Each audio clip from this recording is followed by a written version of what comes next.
ஜூலை 21 நடிகர் திலகம் செவ்வாழையர் சிவாஜி கணேசன் அவர்களின் 23வது நினைவு தினம் என்று கலைத்தாயின்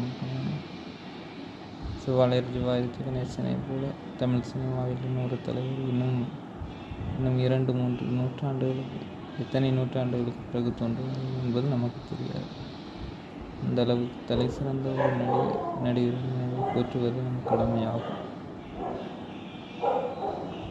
சமீபத்தில் கேள்விப்பட்டேன், அவர்களுக்கு சிறந்த நடிகருக்கான தேசிய விருது அளிக்கப்படவே இல்லை என்று.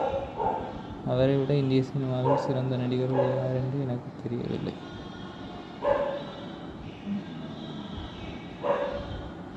இதுவாக இருந்தாலும் பிரான்ஸ் நாட்டின் மிக உயரிய விருதான செவ்வாழையர் விருது வாங்கிய ஒரே முதல் தமிழர். அவருக்கு பின்னால் உலகநாயகன் கமல்ஹாசன் அவர்கள் அந்த விருதை பெற்றிருக்கிறார்.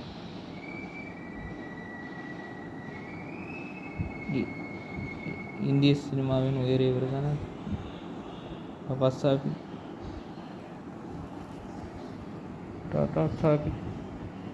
தாதா சாஹிப் பால்கே விருதையும் அவர் பெற்றிருக்கிறார். அவர் நினைவை போற்றுவது நம் கடமையாகும்.